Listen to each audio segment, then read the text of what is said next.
Senior, tolong jangan katakan itu.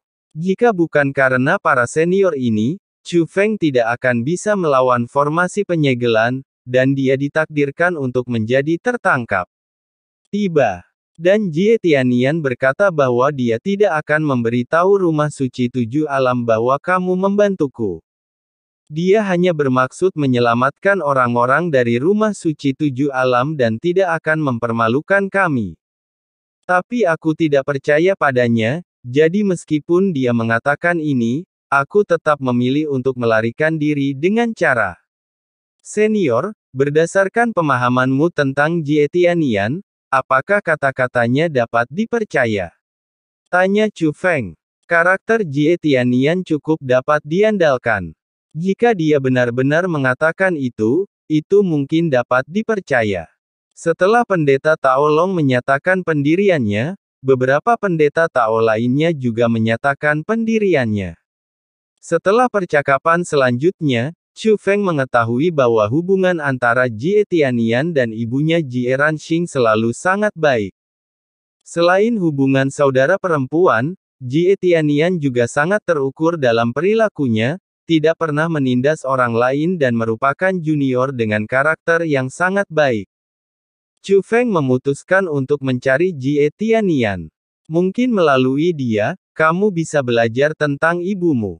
Tapi masalah ini tentu saja tidak diberitahukan kepada Totem 9. Bukannya saya tidak percaya, tapi itu tidak perlu.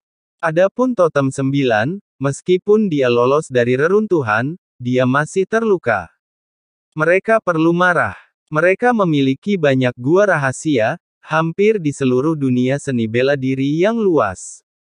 Oleh karena itu, sebelum berangkat, mereka juga memberitahu Chu Feng tentang lokasi gua tempat mereka akan mundur untuk beristirahat. Pahlawan muda Chu Feng, mari kita berhenti bicara omong kosong. Singkatnya, kebaikan yang kami 9 bersaudara berutang padamu belum terbayar. Selama Anda bisa mempercayai kami 9 orang tua yang jahat, Anda bisa memberitahu kami kapan saja saatnya jika kamu membutuhkannya. Setelah itu, Long Daochang menyerahkan jimat kuno kepada Chu Feng, yang memiliki auranya di atasnya. Dimanapun kamu berada, selama kamu mencubit jimat ini, kamu dapat mengirim pesan kepadaku. Pastinya, Chu Feng mengambil kertas jimat itu tanpa tinta apapun.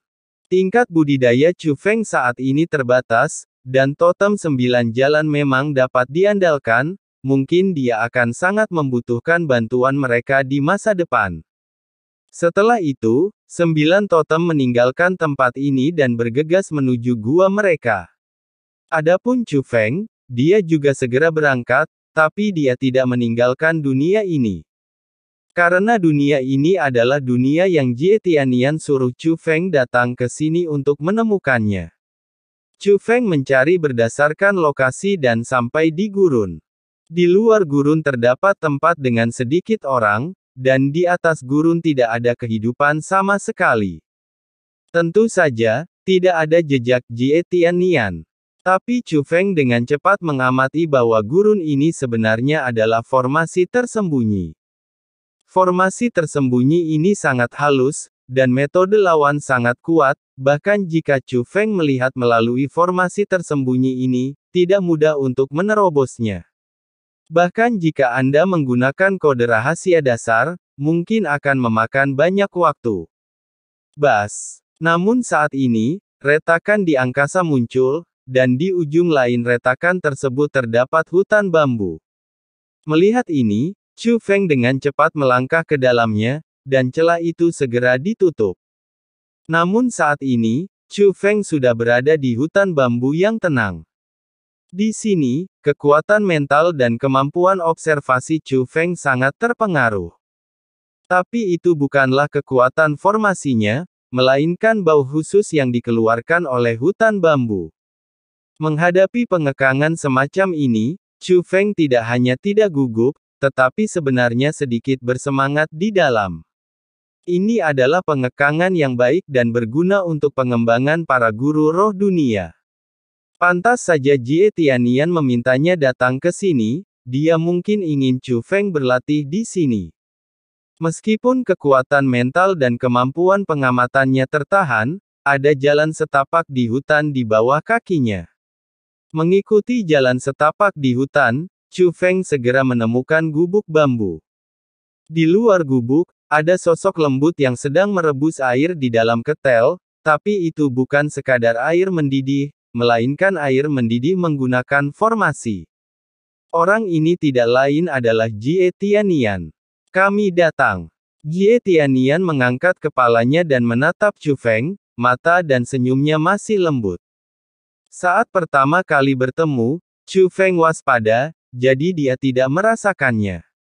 Tapi kali ini ketika kita bertemu lagi, saya tidak lagi memiliki kewaspadaan yang kuat seperti sebelumnya, jadi ketika saya melihat mata lembut Jie Tianian lagi, saya merasakan kehangatan yang tak terlukiskan di hati saya.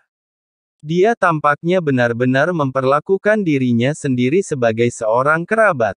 Karena perubahan mentalitas, Chu Feng yang selama ini tidak kenal takut tidak tahu bagaimana menghadapi bibi ini. Jie Tianian sepertinya menyadari bahwa Chu Feng sedang berjuang di dalam hatinya, jadi dia mengambil ketel, menuangkan air murni ke dalam mangkuk, dan berjalan ke Chu Feng. Minumlah ini, lalu pergi ke hutan bambu untuk berlatih. Meski berupa air, namun mengeluarkan aroma yang samar, air ini terbuat dari harta surga dan bumi yang tak terhitung jumlahnya. Itu disiapkan khusus oleh Jie Tianian untuk Chu Feng. Dan dia sangat mempercayai Chu Feng. Dia tahu bahwa Chu Feng dapat mengetahui cara berlatih. Jadi tidak banyak penjelasannya. Terima kasih. Chu Feng mengambil air dan meminumnya dalam satu tegukan. Saat air larut ke dalam tubuhnya, Chu Feng bisa merasakan aroma hutan bambu dengan lebih jelas. Bau itu memang merupakan hal yang langka dalam budidaya. Pergilah, tapi jangan berlatih terus-menerus. Kita harus menyeimbangkan pekerjaan dengan istirahat. Kembalilah ke sini suatu hari nanti, perintah Jie Tianian. Iya, Chu Feng mengangguk dan segera berjalan ke hutan bambu. Dia datang ke tempat di mana suasana hutan bambu paling kuat, duduk bersila, dan mengambil sumber daya budidaya yang diberikan Jie Tianian padanya sebelumnya. Meskipun demikian, sumber daya budidaya totem 9 jalan juga dapat digunakan di sini. Namun, sumber daya budidaya Jie Tianian lebih cocok untuk tempat ini, dan efek budidayanya lebih baik. Chu Feng dengan keras menghirup bau yang dikeluarkan oleh hutan bambu sambil memurnikan sumber daya budidaya, dan efeknya sangat bagus. Dalam satu hari, Chu Feng belum menyempurnakan sumber daya budidaya yang diberikan kepadanya oleh Jie Tianian, tetapi dia telah mencapai terobosan. Dari jubah Dewa Naga Abadi, dia melangkah ke ranah jubah Dewa Naga. Hanya ada satu langkah tersisa untuk mencapai puncak jubah dewa yang sebenarnya. Selain itu, Chu Feng merasa bahwa dengan sepenuhnya menyempurnakan sumber daya budidaya ini, dia akan mampu melangkah ke puncak jubah dewa, alam jubah dewa naga suci. Namun Chu Feng tidak melanjutkan latihannya karena teringat akan pengingat Jie Tianian untuk beristirahat selama 1 hari. Setelah membuka matanya, ekspresi Chu Feng juga berubah. Dia tidak merasakannya ketika dia sedang berlatih konsentrasi, tetapi setelah bersantai sekarang, dia menemukan bahwa dia sebenarnya sedikit lemah. Mungkin karena dia terlalu banyak menelan nafas hutan bambu. Tampaknya hutan bambu ini juga mempunyai efek samping. Dan dia juga menemukan bahwa sebagian besar hutan bambu yang semula hijau telah berubah menjadi kuning dan layu. Apakah karena kultivasiku? Chu Feng akhirnya mengerti, mengapa Jie Tianian memintanya untuk berhenti berlatih. Kultivasi mempunyai efek samping, salah satunya. Bambu ini akan rusak karena satu hal. Jika dia terus berlatih dan tidak dapat mendukung Chu Feng dalam menyempurnakan semua sumber daya budidayanya, bambu-bambu ini mungkin akan layu. Kecelakaan. Pada saat ini, hujan badai ungu tiba-tiba mulai berjatuhan di kehampaan. Di bawah pengairan hujan badai ungu, bambu kuning itu mulai pulih secara bertahap. Chu Feng tahu bahwa ini adalah metode Jie Tianian. Karena bisa dilihat dengan mata telanjang bahwa hujan badai ungu ini juga dimurnikan dari harta karun yang berharga. Jadi Chu Feng berdiri dengan tenang dan menyeret tubuhnya yang agak lemah menuju rumah bambu. Jangan bilang, awalnya aku tidak merasakannya, tapi semakin lama, aku semakin merasa lelah. Bahkan langkahnya pun menjadi semakin berat, meski perjalanannya tidak terlalu jauh, Chu Feng merasa sudah berjalan cukup lama. Untung kami masih sampai di luar rumah bambu. Pintu rumah bambu terbuka, sehingga Chu Feng bisa melihat pemandangan di dalam rumah bambu dari jarak jauh sebelum melangkah ke dalam rumah bambu tersebut. Rumah bambunya tidak terlalu besar, terdapat meja bambu kecil di tengahnya, namun di atas meja bambu kecil tersebut terdapat beberapa hidangan yang terlihat bagus. Sedangkan untuk Jie Tianian, ia masih memasak, tidak menggunakan cara pembentukan, melainkan cara memasak orang biasa. Aku kembali. Ini waktu yang tepat. Hidangan terakhir baru saja akan dimasak. Jie Tianian berbalik dan tersenyum cerah pada Chu Feng, lalu melanjutkan memasak. Ketika Chu Feng masuk ke rumah bambu dan duduk, hidangan terakhir diletakkan di piring.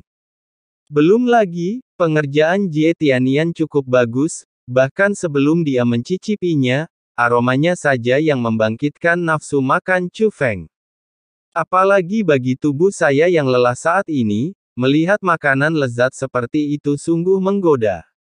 Tetapi pada saat yang sama, Chu Feng memiliki perasaan campur aduk di hatinya. Perasaan ini membuatnya merasa sedikit aneh.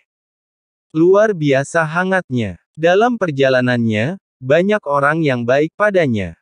Tapi perasaan yang diberikan Jie Tianian padanya adalah yang pertama kalinya. Itu adalah perawatan yang sangat teliti. Aku tidak tahu kamu suka makan apa, tapi ini adalah hidangan favorit ibumu. Menurutku kamu mungkin juga menyukainya, pikir Jie Tian. Bibi, apakah ibuku baik-baik saja? Chu Feng akhirnya menanyakan pertanyaan yang selalu ingin dia tanyakan.